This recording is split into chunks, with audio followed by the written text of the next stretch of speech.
Time now for this week's auto history lesson. Here's Mr. Michael Mars. Yes, sir. This week we had several things that we thought were really interesting. We're going to start off with in 1901, the Packard Model F came out, and this was really considered... Model F, as in Frank or something else? Well, it didn't really go into it. I guess it could be whatever you want, Don. Farfignugan.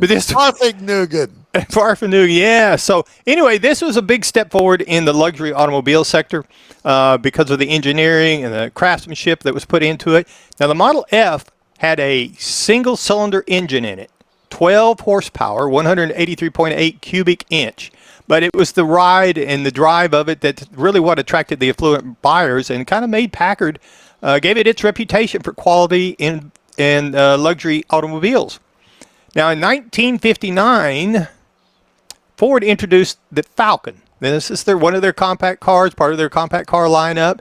The idea was to offer families efficiency, affordability in a small car without having to sacrifice cargo space. So it was lightweight, had accessible pricing for most people, and it contributed to the overall compact revolution that was starting in the 1960s. And it became available in a sedan, a ranchero, and a wagon. And the wagon came as a two-door or a four-door. So the two-door is kind of like a panel truck, but it was really a station wagon, and it was offered as such. Is that one of your ugly cars, Jeff? That's coming up next hour? No. Okay. No, he's got better than that. 1967, Lotus unveils the Type 49B. Now, this was an update for their Formula car, and it was already known for using the engine as part of the structural component, but it added some tweaks to the aerodynamics and the suspension geometry, so it became more reliable during the races when their performance. And it remains a major milestone in the evolution of Formula One engineering that I'm sure Jeff is really drooling over the whole idea of the Formula One. You betcha. Salivating right now. 1992, GM announces the end of the Pontiac 6000. Now, I did not know that this was considered a successful, practical, had strong sales in the 1980s, and it just fallen behind in modern expectations. They subscribed to the Buzz soup. I guess so. Anyway, they had decided it wasn't selling good enough, and so they dropped it. Good. All right, then moving on this week in 2003, the debut of the Porsche Carrera GT. Now, this was... Wait, Carrera. I can't... Spanish. I'm trying to roll my R's. My R's aren't rolling this morning. Then don't try. Don't really. Carrera. Okay.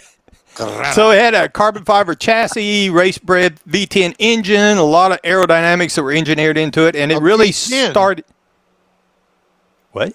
V10? Did you say a V10? That's what I said. Wow. I did not know that it had a V10 ever. Well, that's what I found. All right. Well, Cool. I just made Tub a it comment. out. That's all. Yeah, tub it out. Please go ahead. Anyway, it reinforced Porsche's engineering dominance, became a defining high-performance icon of the 2000-year range, and because of the supercar benchmark it set. Then in 2019, Tesla came out with the Cybertruck. Now, this generated a lot of buzz whenever it came out. A lot of people talking about the stainless steel body, the design. In fact, people are still talking about this vehicle. About how ugly And it is. apparently, a lot of people think it influenced a lot of design debates. In other words, a lot of people are still talking about this car. But that was just a few things we found this week in automotive history.